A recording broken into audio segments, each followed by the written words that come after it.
Salut à tous, j'espère que vous allez bien. Aujourd'hui, une nouvelle vidéo différente des autres. Je vous emmène avec moi sur une de mes séances.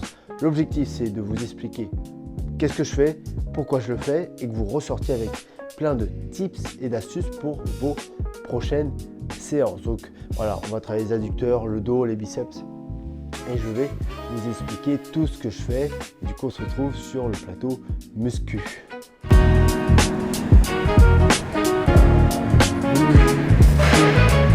Premier exo de la séance, adducteur machine. Pourquoi j'ai fait en premier? Parce que développer les adducteurs, ça permet d'avoir visiblement des cuisses plus grosses. Et deuxièmement, parce que ça ne va pas me créer de fatigue pour les exercices d'après. Je maxe la machine, donc j'utilise un pin pour pouvoir rajouter une plaque. Quand vous choisissez vos exos, il faut être sûr de pouvoir progresser le plus longtemps possible dessus. Donc soit vous utilisez des machines que vous ne maxez pas, ou alors achetez ça et vous pourrez progressivement surcharger. On va faire 3 séries, let's go.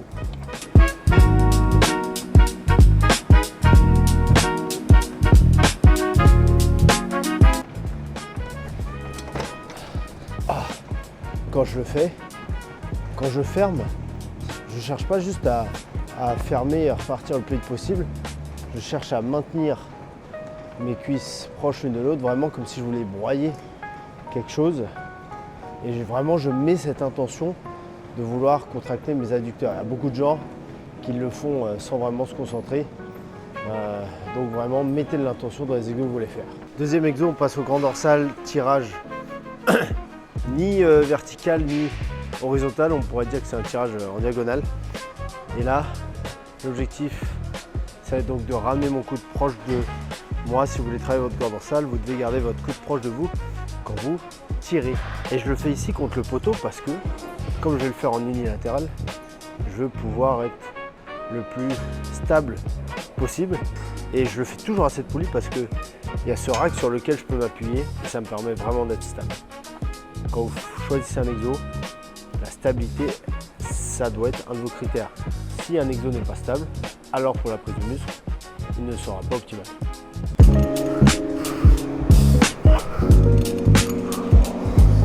Et j'ai oublié de le dire, utilisez des sangles de tirage pour que votre facteur limitant soit votre dos et non votre grip.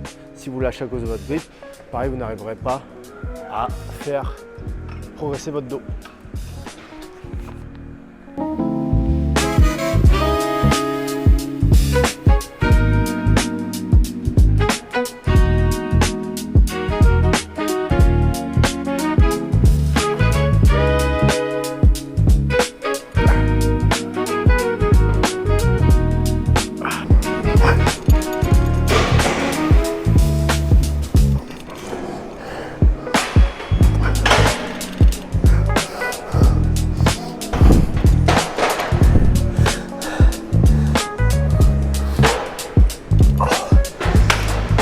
Deux séries de faites, il en reste une.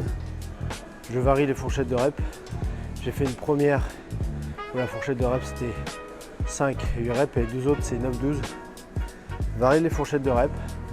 Ça vous permet d'avoir différents stimulus.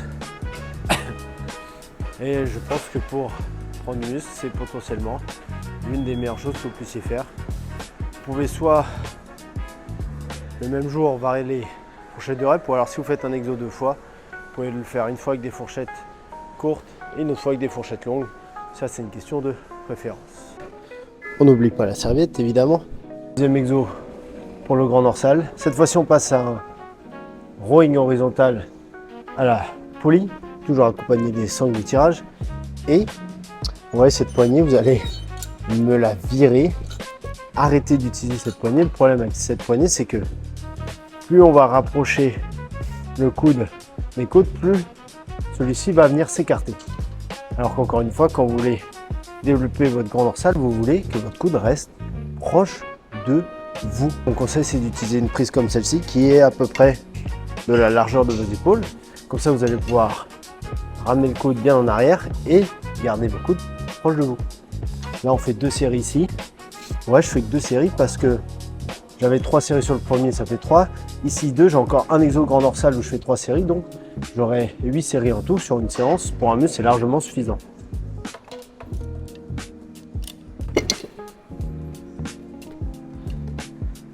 sachant que je refais le grand dorsal dans une autre séance.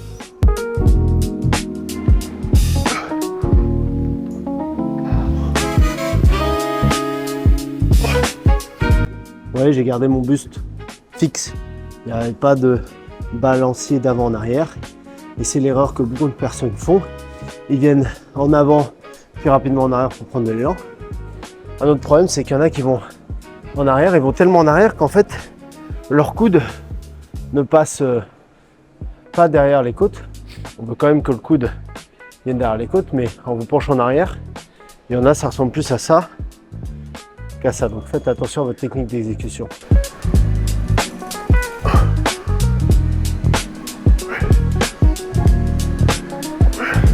Autre chose, si vous avez des machines qui progressent beaucoup trop vite, bah moi je mets une petite haltère de 1 pour ajouter 1 kg, tout simplement.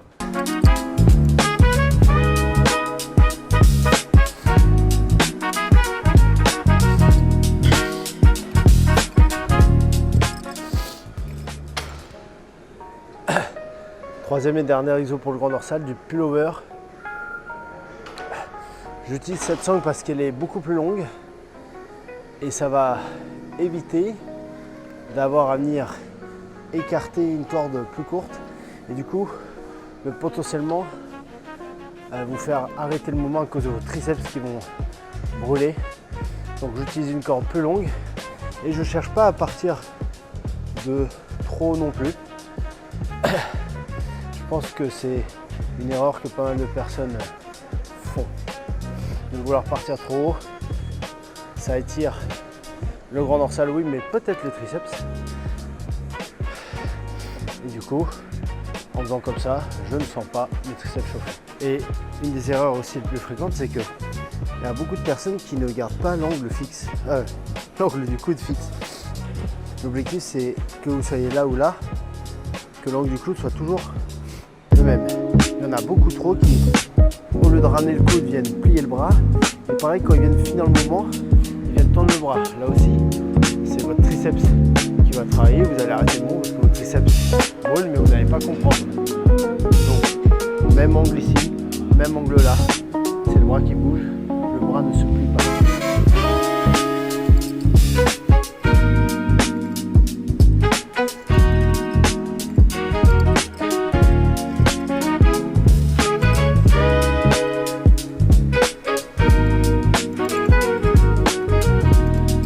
On passe sur leg extension, donc on a presque fini le haut du corps, il y aura des biceps à la fin, mais là on passe sur les quadriceps. Il y a beaucoup de gens qui ont mal au genou sur cette machine. Déjà, le premier problème, c'est la mise en place. Vous avez ici l'axe de rotation de la machine. Il faut que votre genou, qui est également un axe de rotation, vienne matcher avec ça. Donc il faut régler le banc pour être à la bonne distance. Ensuite, il y a des gens qui font le leg extension en ayant les jambes écartées. Il faut que quand vous le fassiez, vos deux genoux regardent exactement dans la même direction.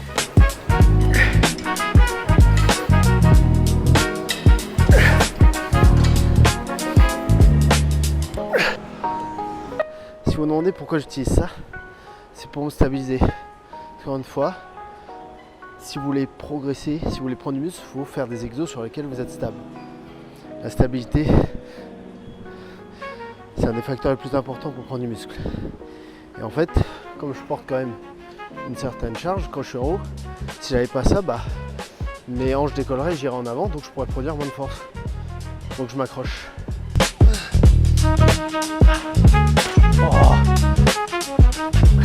Avant-dernier exo de la séance, on passe au mollet. Il n'y a pas grand chose à dire sur les mollets, si ce n'est que je vois trop de personnes qui font des rebonds. Mais ouais, ils font un truc comme ça. Si vous voulez prendre du muscle, ne prenez pas d'élan, n'utilisez pas l'élasticité du tendon, sauf si c'est dans un but de performance, si vous faites du basket ou du volley, des sports qui demandent de sauter. L'idée, ça va être de contrôler le mouvement avec un bon étirement et une bonne contraction.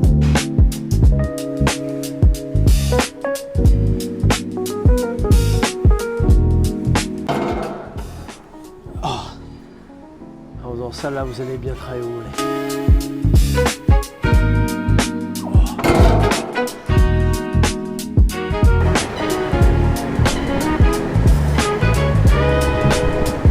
On arrive sur le dernier exo de la séance, biceps curl pupitre. Ça permet de travailler le biceps dans une position un peu plus raccourcie parce que vu que le biceps a un rôle sur l'épaule, plus vous levez le bras, plus vous raccourcissez le biceps. Et je le fais en unilatéral parce que beaucoup de personnes en fait vont venir lever un peu plus le bras. Là je peux me caler, mais que vous le fassiez à un ou deux bras. Mon objectif c'est de rester là, c'est pas de venir décoller le triceps et les coudes du pupitre, c'est de rester bien calé dessus.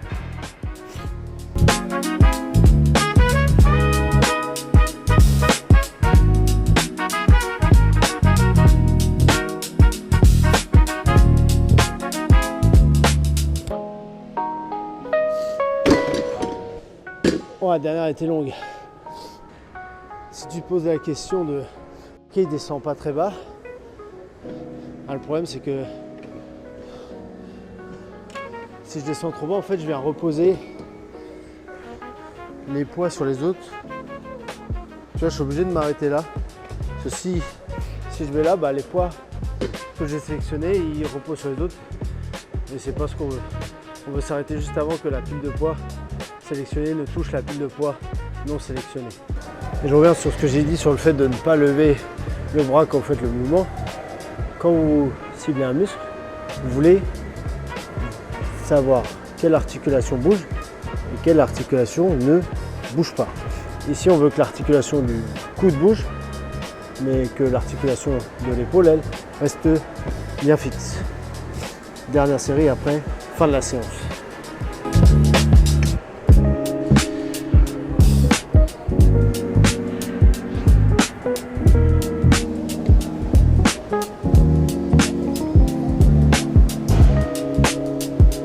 Voilà, fin de la séance. Ça m'aura pris un peu plus d'une heure et demie. Quand on filme, c'est un peu plus long. Mais voilà, si vous aussi vous avez des objectifs, si ça fait plusieurs années que vous faites de la musculation et qu'on vous demande encore si vous allez à la salle, alors vous y allez 5 fois par semaine, c'est sûr qu'il y a quelque chose qui manque à votre programmation, à votre manière de faire. Moi, avec mes clients, on revoit le programme, on revoit les exécutions, on se fait des bilans chaque semaine pour être sûr que tout se passe bien. Voilà, si vous voulez progresser, vous m'envoyez un message sur Instagram pour qu'on puisse se faire un petit bilan. Mais sinon, voilà, c'était une de mes 4 séances que je fais. Si vous avez des questions, s'il y a des choses que vous n'avez pas compris, n'hésitez pas à me les poser dans les commentaires. J'espère que ce format vous plaira, je vais le refaire. Et d'ici là, je vous dis à bientôt, entraînez-vous bien, mangez-vous bien et à une prochaine vidéo. Ciao!